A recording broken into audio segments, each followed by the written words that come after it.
우리 회사를 대기업으로 만들겠다. 언제까지 납품? 자, 생산! 그랬는데 물건이 하나도 안 만들어요. 파일럿 설비 작게 만들어서 이렇게 하면 되겠구나라는 걸 다 검증을 하고 만들었음에도 불구하고 항상 그런 문제는 생겨요. 지금으로 보면 진짜 운이 많이 작용을 하는구나 라는 거였는데, 그 운이라는 거는 역시 준비되어 있어야 그런 환경이 됐을 때 그 기회를 잡을 수 있지 않았을까라고.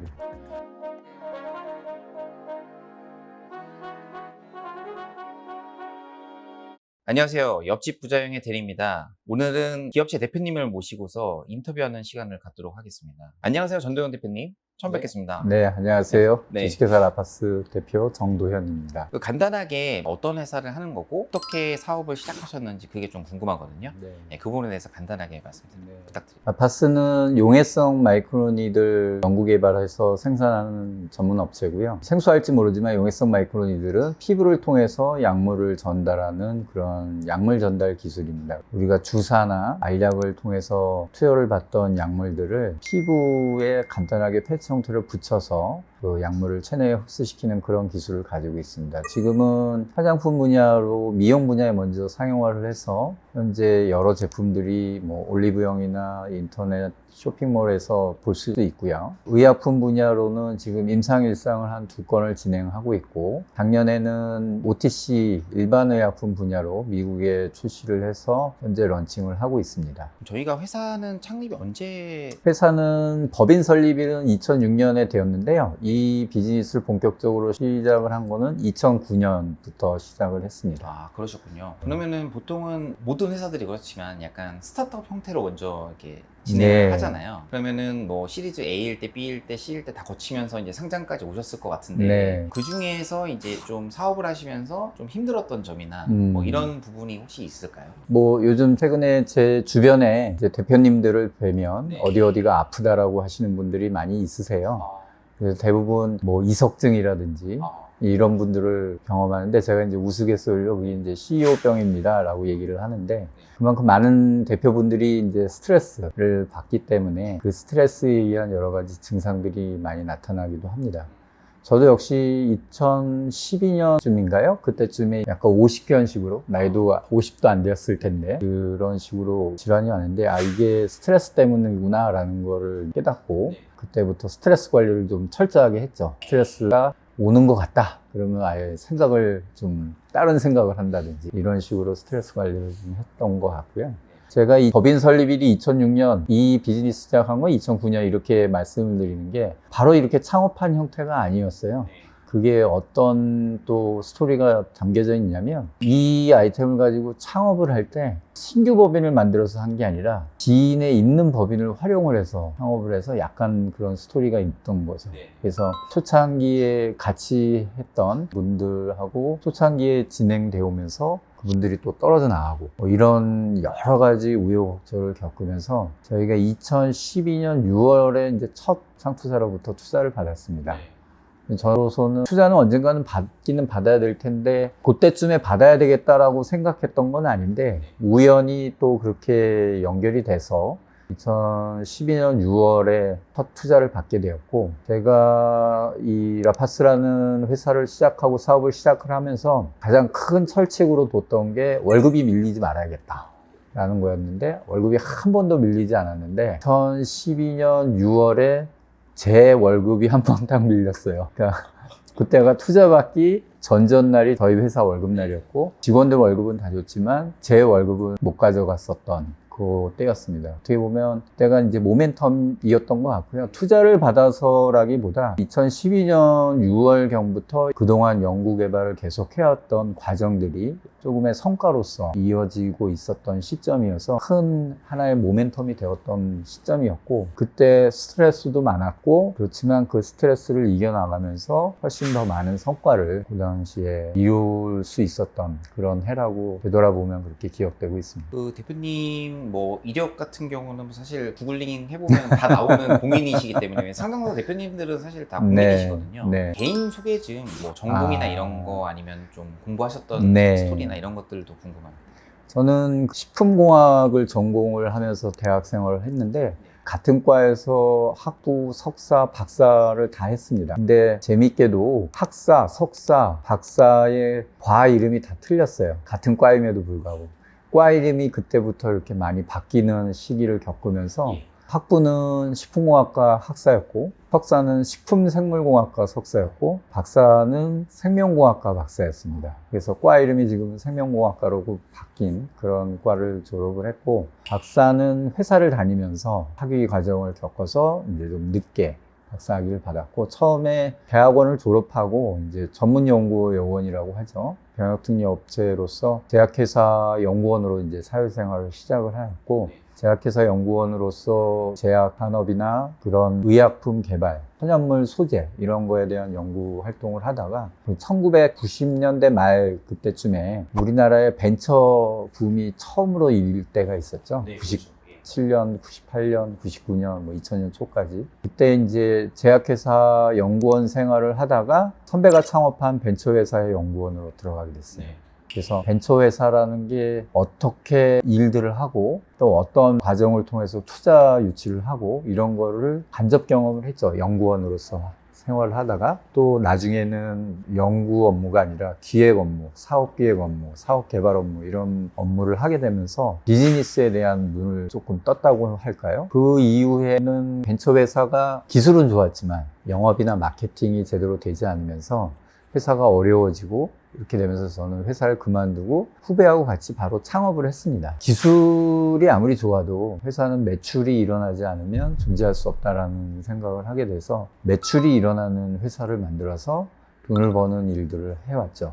그래서 후배와 6년, 7년 정도 일을 하고 나서 어느 정도 경제적인 안정이나 이런 거는 이룰 수가 있었지만 항상 약간 목말라 했던 게 나는 엔지니어고 기술자고 과학자인데 뭔가 과학에 기반한 엔지니어의 기술에 기반한 일들을 창업을 해서 해보고 싶다라는 생각은 항상 하고 있었습니다. 그럴 즈음에 우연히 이제 친구가 이런 마이크로니들 기술이 있다라는 거를 같이 이야기가 되고 같이 창업을 해보자라고 해서 어떻게 보면 그때가 40대 초반이었기 때문에 내 인생에 한번 승부를 걸어봐야겠다라는 생각을 가지고 창업을 하게 됐고 여기까지 오게 됐습니다. 제가 아는 분 중에 이제 엔지니어 출신 대표님들도 많고 실제로 대기업에서 엔지니어 출신 분들을 많이 알거든요. 근데 그분들은 굉장히 보수적이세요. 그러니까 연구는 되게 진취적이신데 어떤 비즈니스적인 거에 대해서는 눈을 뜨기가 사실은 저는 경영학과를 나왔다 보니까 이제 전공 이쪽에 되다 보니까 네. 이쪽만 봤는데 네. 이제 기술을 신기하게 저는 보는 거죠. 이해가 안 되는데 네. 저거 어떻게 계속할 수 있을까? 네. 근데 이제 대표님 같은 경우는 좀 되게 특징인 게 어떻게 보면 엔지니어 베이스신데 어떤 경영에 눈을 떴다는 것 자체가 좀 많이 틀리지 않았나. 저 네. 군대 있을 때 그냥 대기업 취직해야지 이 생각밖에 안 했는데 음. 그 시간에 이제 병역 특례를 하시면서 비즈니스 기회나 이런 것까지 간접적으로 이렇게 하셨다는 네. 점이 대단한 것 같습니다. 그때를 돌이켜보면 그때 당시는 제가 상당히 어려웠어요. 사실 첫 번째 제약회사 연구원으로 들어갔을 때 그때가 IMF 바로 직전이었기 때문에 제가 이제 사회생활을 시작하면서 가졌던 의문은 저도 그렇고 저를 포함한 주변의 친구들이 회사에 뭔가 돈을 벌어오는 일을 하는 것 같지 않은데 이 회사는 어떻게 굴러갈 수 있을까라는 생각을 했었어요. 근데 그 생각 자체가 네. 사실 경영학도들이 보통 하는 거거든요. 아, 예, 예. 근데 그런 엔지니어 때부터 하셨다는 게 기업가 마인드가 있는 거고 집안에 기업 하시나 사업하시나 저희 집안은 이제 뭐 자영업을 계속 했기 때문에 뭔가 돈을 벌어와야 경제가 굴러가고 회사도 굴러가고 가정도 굴러갈 수 있다는 걸 아마 몸으로 느꼈었던 것 같습니다. 그래서 내가 주변에 나도 그렇고 내 주변에 뭐 다들 연구원들인데 하는 일이 뭐냐 그러면 뭐 이러이러한 뭐 연구를 한다 그러는데 그거는 돈을 벌고 있는 거는 아니잖아. 돈을 벌고 있는 행위하고 연관이 있는 것도 아닌 것 같고. 근데 아니나 다를까 제가 다니던 회사가 결국 부도가 나더라고요.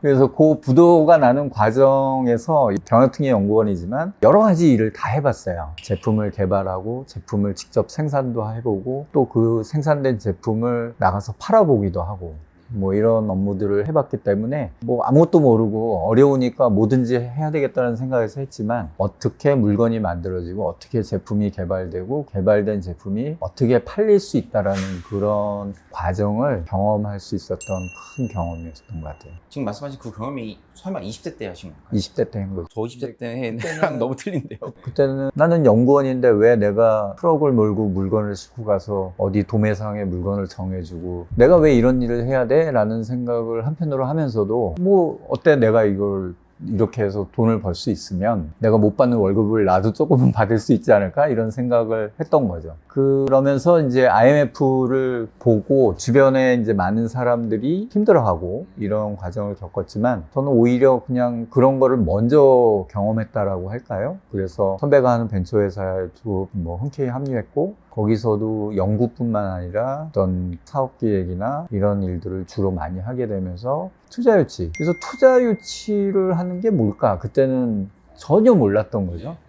제가 알고 있는 친구한테 가서 그때 친구가 VC를 하고 있다고 그래서 야, 투자라는 게 뭐야? 벤처 캐피탈은 왜 투자를 하고 무엇을 보고 투자를 하는 거야? 투자 유치를 하기 위한 사업 계획서는 어떻게 써야 되는 거야? 뭐 이런 것들을 물어보면서 그런 사업계획서 작성도 같이 해보고 이런 과정에서 투자를 하고 이런 과정에서 투자를 한 회사는 자금을 회수할 수 있고 뭐 이런 것들을 간접 경험을 하게 됐던 거죠. 그게 20대 안에 다 하신 건가요? 아니면 30대? 이제 30대 초반까지 이어지는 거죠. 그러면서 그 회사가 되게 잘 되기를 바랬었는데 저도 뭐 내 회사처럼 거의 일을 했었고 그렇게 했었는데 결국은 그렇게 잘 되지는 못했어요. 그때도 바이오 회사였고 그때는 바이오벤처가 진짜 이름도 생소했을 때였고 그 바이오벤처 협회라는 회사를 세 개 회사가 같이 만들었었던 때였는데 두 개 회사는 다 상장을 하고 하나는 IPO하고 벌써 그냥 회사가 없어지기까지 했는데 그런 시기에 같은 때였고 그때 당시에 몇 년 뒤에 셀트리온이 창업됐었으니까 아주 초창기였죠. 그런 경험을 해보면서 이제 비즈니스라는 걸 어떻게 해야 된다. 그러니까 단순하게 고상하게 연구해가지고 연구 결과를 가지고 뭔가 창업을 하는 시기가 아니라 그때는 진짜 뭔가 물건을 만들어서 물건을 시장에 갖다 팔고 그래서 돈을 벌고 이런 업무들을 해야 되는 상황이었기 때문에 그와 관련된 일은 잘하지는 못했지만 여러 가지 경험들을 많이 해볼 수 있었던 시기였던 것 같습니다.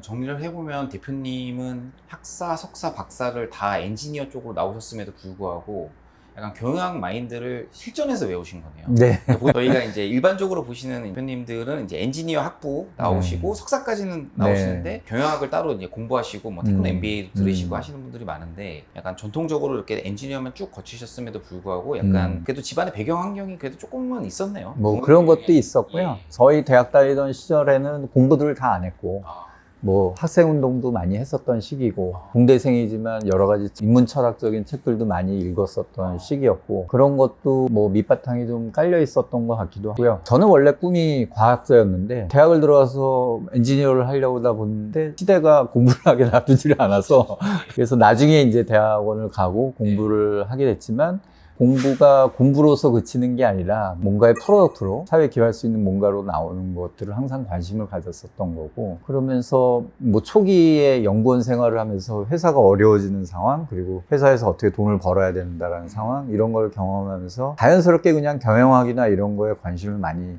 갖게 된 것 같아요. 그래서 그와 관련된 책들도 틈틈이 보게 됐던 것 같고 또 그와 관련된 경영학과 나온 친구들 그리고 뭐 VC를 하는 친구들한테 여러 가지 이야기도 같이 나누면서 그들의 관점은 또 엔지니어 관점하고 다르게 어떤 관점으로 보고 있고 이런 것들에 대해서 좀 많이 받아들이고 고민도 많이 했었던 것 같아요. 저희 회사도 이제 연구원분들이 많이 있으시ል 거 아니에요. 아무래도 그 대표님이 연구원 출신이다 보니까 좀 타이트하실 것 같은데. 아, 그렇습니다. 네. 제가 보기에도 연구원들이 참 회사 다니기 힘들겠다라는 생각을 저 스스로도 많이 하는데 왜냐하면은 연구원들이 크게 나와서 두 가지 케이스가 있어요. 어떤 연구를 되게 잘하는 친구들이 있고 그 다음에 그런 친구들은 또 그 연구 결과가 무엇을 의미하는지를 잘 모르는 경우들이 있어요. 결과를 나오고 항상 제가 그게 뭐를 의미하고 그 다음에 뭘 해야 되고 이런 것들에 대한 질문을 항상 던지고 그 다음에 그런 일들을 하기를 바라니까 그들의 수준보다 항상 저는 높은 수준을 제시하면서 이야기를 하게 되니까 네. 연구원들이 많이 힘들어합니다.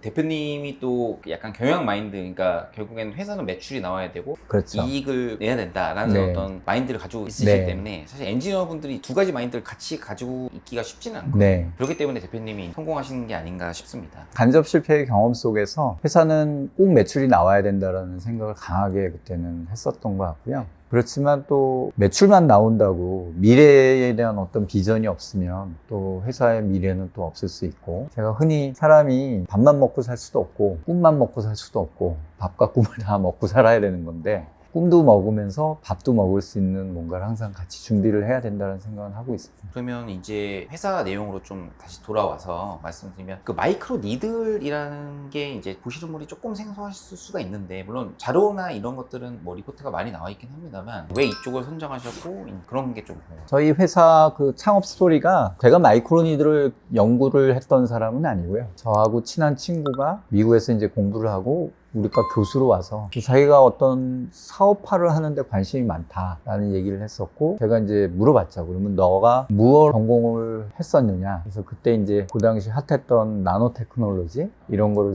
공부를 해왔고 뭔가를 이렇게 작게 만들 수 있는 그리고 요즘 많이 이제 상용화가 됐죠. 프로테온 칩이나 DNA 칩 같은 거를 만들 수 있다라는 얘기를 해서 제가 그 당시에 이제 뭐 서로 이제 맥주 한 잔씩 마시면서 나는 그쪽을 공부를 안 해서 잘 모르겠지만 그런 거는 돈이 잘 안 될 것 같고 네가 뭔가를 작게 만들 수 있다면 혈당을 피를 흘리지 않고 센싱할 수 있는 혈당 측정기를 만들면은 돈이 될 것 같다. 왜 그런 얘기를 했는지 저도 잘 모르겠어요. 그런 얘기를 했고 한두 달 후에 그 친구가 다시 만나서 한 얘기가 마이크로니들 기술이라는 게 있다. 그래서 이렇게 쭉 얘기를 하더라고요. 제가 들어봤을 때 아 그거는 잘만 하면 괜찮을 것 같다. 그 시기가 몇 년도였나요? 그 시기가 이제 뭐 2007년도, 뭐 8년도 그 정도 시점이었죠. 그 친구가 마이크로니들이라는 기술이 있다. 마이크로니들이라는 거를 뭔가 새롭게 만드는 거를 자기가 발명을 했다. 이걸 가지고 뭔가 사업화를 해보고 싶다. 뭐 이렇게 되면서 같이 해보고 싶다. 뭐 이래서 같이 하게 된 겁니다. 제가 봤을 때 마이크로니들 기술은 일단은 응용 범위가 넓을 수 있다는 거에 대해서 사업적으로 매력이 있다라고 생각을 했고요. 그 다음에 조금 상용화도 좀 빨리 할 수도 있겠다라고 생각을 해서 한번 해봄직하다라는 생각을 했었습니다. 그 당시가 제가 이제 40대 초반이었는데 제가 그 당시가 약간 사축이라고 이제 이름을 붙였어요. 40대 초반쯤에 내가 벌써 40이 됐구나라는 생각이 들고 나는 이뤄놓은 게 하나도 없는데 내가 뭘 했고 내가 진짜 좋아하는 거를 나만의 뭔가를 했었나? 라는 생각을 많이 하고 있었을 때여서 이거를 한번 잘 만들어 보고 싶다라는 생각하고 겹치면서 도전을 하게 된 거죠. 친구분들은 약간 좀 안정적인 회사 가고 막 이런 분위기였을 것 같거든요. 왜냐면 또 IMF도 그렇죠. 연말 90년대 말에 있었고 뭐 제 동기들이나 다 이제 대기업들을 취직을 했었고 저도 대기업을 취업을 할 기회가 있었던 거고 뭐 취업이 될 뻔도 했었는데 이상하게 무슨 일이 있으면서 취업 대신에 다른 데를 가게 되고 뭐 이렇게 돼서 아직 대기업 커리어가 없어요 저는. 그래서 이제 초창기에 저희 직원들한테 내가 웬만한 건 다 해봤는데 대기업 커리어가 없어서 우리 회사를 대기업으로 만들겠다 이런 얘기들 우스갯소리로 약간 했었습니다. 그러면 이제 가장 기억에 남는 게 보통은 이제 첫 뭐 해외 매출이나 해외 거래처를 뚫을 때가 가장 기억에 남을 것 같거든요. 그래서 그거 스토리가 있을까요? 스토리가 있죠. 그래서 2009년 초부터 이제 이 비즈니스를 시작을 했는데 그때부터 제가 가졌던 생각은 이걸 어떻게 하면 많이 만들지? 라는 생각이었어요. 그러니까 마이크로니들 기술이라는 거를 뭐 특허를 내고 새로운 방법이다 라고 했지만 그건 랩에서 한두 개 이렇게 만들어 본 기술이잖아요. 한두 개 만들어서 물건을 팔 수가 없잖아요. 한두 개를 100만 원을 받을 수도 없고. 그래서 이거를 많이 만들어야 되겠다 무조건. 많이 만들 수 있는 방법이 뭐가 있을까를 계속 고민을 했고 그때부터 연구개발을 계속 했던 거죠. 그래서 한 4년여를 연구개발을 하다가 처음 창업할 때부터 이거가 상용화가 돼서 돈이 벌리기까지는 한 10년은 걸리겠다. 그러면은 그때까지 내가 뭔가 하면서 버텨야 되는데 그 회사 오퍼레이팅을 무엇으로 할 것인가 해서 제가 그동안 사업했던 그런 아이템을 가지고 오퍼레이팅을 조금씩은 하고 있었죠. 그래서 저는 이제 회사 나오면 연구원들한테 이러이러한 연구를 진행시켜 보자라고 얘기를 하고 나가서 다른 거 영업을 해서 돈을 벌어오고 다시 오면 오늘 이번 주는 연구가 여기까지 진행됐구나 다음에는 이러이러한 걸 해보자 이런 식으로 회사를 이렇게 해서 한 3, 4년을 계속 가져왔고 제 월급이나 이런 것도 아주 최소로만 해서 집에도 갖다 줬죠. 월급이 아니라 하숙비 정도를 갖다 주는 셈이었었던 거고요. 어쨌든 그 시기를 거치면서 우연히 이제 일본에 가서 사실은 일본에 있는 어떤 아이템을 제가 들고 와서 돈을 벌기 위한 이런 일을 하기 위해서 일본에 있는 지인을 소개로 해서 만났는데 우리 회사 소개를 하고 네가 가지고 있는 아이템을 내가 한국에 가서 팔 수 있게 좀 해달라 라는 얘기를 하면서 맨 마지막에 이제 우리 회사가 근데 사실 이런 것도 한다라고 해서 그때 실험실에서 만든 샘플을 이렇게 보여줬죠. 그랬더니 이 연세가 많으신 분이었는데 제가 이제 우리 회사 얘기하고 앞에 얘기는 할 때는 계속 조시다가 네. 샘플을 보고 이게 뭐냐? 그래서 아 이게 마이크로니들이라는 거고 이러이러한 기술이다. 이제 그 얘기만 계속 하시는 거예요. 아 이거를 네가 만들 수 있냐? 아 이거를 그러면 내가 일본에서 한번 팔아보겠다. 그렇게 하셔라. 그래서 12년부터 일본에서 영업이 좀 진행되고 있었어요. 그 과정도 여러 차례 안 될 뻔 하다가 이제 뭐 잘 설득을 해서 우리 회사 이 기술에 앞으로 가야 될 비전 이런 것까지 얘기를 하고 이 아이템을 자기네들이 사겠다. 근데 독점을 달라. 일본 시장. 그래서 이걸 독점을 줄 수는 없다. 그리고 독점을 하려면 개런티를 해줘야 되는 거 아니냐, 수량을. 그래서 수량을 얼마를 개런티 하겠다. 그래서 그러면 요거를 1년간 개런티하는 조건으로 1년간 독점을 주겠다. 근데 개런티를 말로만 하지 말고 30%를 성금으로 줘야 된다. 라고 해서 30%를 성금으로 받았어요. 공장도 없어. 보통 엔지니어들 이렇게 계약 안 하고 제가 이거는 돈 나중에 주신다고 예 알겠습니다 하면서 납품 먼저 했다가 이제 돈 떼이고 이런 경우도 많은데 네. 근데 이게 중국이 아니고 일본이잖아요. 네. 아무래도 저희보다는 그때 당시만 해도 기술력이 엄청 앞서 있었던 앞서 있었죠. 기술력도 앞서 있었고 한국에 대해서 약간 깔보드와 예, 그런 시절이었는데 그러니까 일본 사람들이 새로운 기술에 대한 수용력이 좀 뛰어나다고 저는 보고 있어요. 지금도 계속 일본 거래처들 분들을 보면 항상 새로운 기술에 대해서 귀담아 들어주고 적용이 뭔가 해볼 수 있을 것 같다라고 하면 받아들이는 걸 주저하지 않더라고요. 약간 지금으로 보면 정재용 회장님의 500원짜리 지폐를 보여주고 조선소를 지었다라는 그런 거하고 비슷하게 공장도 없고 샘플 보여주면서 이거 이렇게 내가 1년간 얼마 공급할 테니 말로만 개런티 하지 말고 돈부터 달라. 선수금까지 30% 네. 받아내시는. 근데 이제 그 회장님도 저를 이렇게 좀 귀엽게 봐주신 것도 있는 것 같아요. 사업을 초기에 시작하면 제일 문제되는 게 자금이니 저런 거는 한번 믿고 내가 지원을 해줘야겠다라고 생각을 하셨던 거는 같아요. 어쨌든 그 과정 자체가 상당히 큰 저희한테는 도움이 되었고 네. 선수금이 들어오는 시점, 그 다음에 첫 시리즈 A 투자가 들어오는 시점이 거의 12년 중순경이었어요. 12년도요. 예. 그래서 그게 같이 선수금도 들어오고 투자 자금도 들어왔기 때문에 공장을 세팅을 할 수가 있었죠. 그렇게 해서 처음으로 양산 설비를 만들어서 네. 자 이제 납품 계약도 다 했잖아요. 언제까지 납품, 자 생산 그랬는데 물건이 하나도 안 만들어졌어요. 양산 수율이 안 나왔던 거죠. 네. 초창기니까 네. 아무래도. 설비를 저희가 나름대로 디자인해서 파일럿 설비 작게 만들어서 이렇게 하면 되겠구나라는 걸 다 검증을 하고 만들었음에도 불구하고 그런 문제가 생겼죠. 항상 그런 문제는 생겨요. 때문에 그때 당시에도 이 문제를 잘 해결해 나가야지라는 생각을 했고 저희 연구원들이 그때 고생을 많이 했죠. 뭐 밤새 가면서 저는 이제 하나가 만들어지더라도 계속 생산을 해봐라. 계속 돌려봐라. 그렇게 얘기를 해줬고 그러면서 이제 수율이 조금씩 올라왔던 거죠. 원인도 밝혀지게 됐고 그런 문제들을 다 해결을 해가면서 결국은 첫 번째 납품은 원가가 되게 높았겠죠.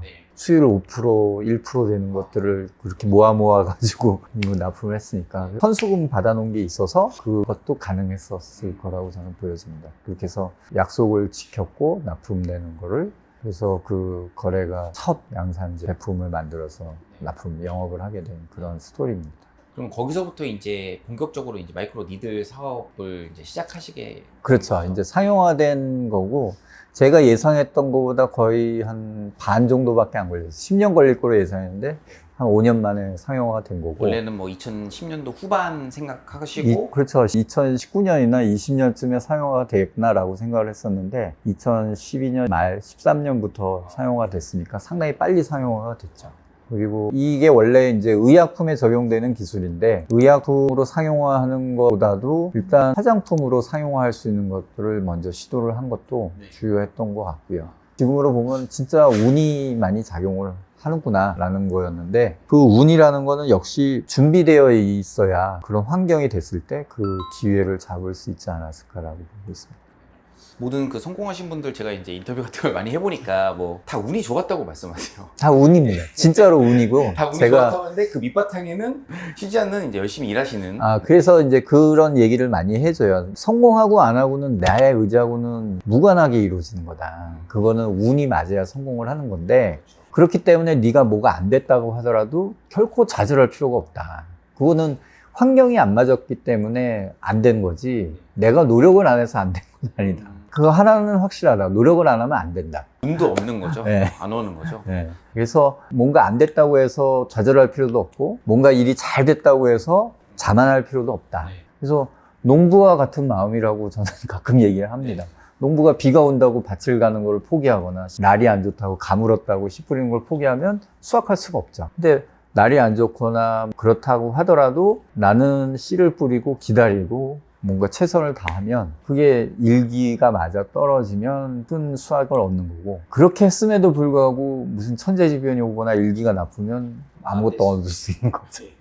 대표님 말씀을 지금 잠깐 요약을 해보면 결국에는 대표님 어떤 사업을 하실 때 항상 수익화, 그러니까 결국 매출을 어떻게 일으킬 거에 대한 고민을 하시면서 뭐 연구개발을 하더라도 그냥 순수 바이오로 돈을 단기에 못 버는 것들을 계속 하시는 게 아니고 어떤 기간을 정해놓고 아 이때쯤이면 시장이 열릴 거다 해놓고 그 중간에는 먹거리로 사업을 영위해서 이제 굶으면서 가지 말자, 네. 이런 주의신 네, 것 같거든요. 처음 투자를 받을 때도 그렇게 얘기를 했어요. 우리 회사가 먹고는 산다. 근데 내가 이런 혁신적인 아이템을 하고 싶은데 이거를 하기 위한 돈은 들어가야 된다. 이 돈을 좀 투자를 해달라. 그러면 이렇게 수익을 얻을 수 있을 것 같다.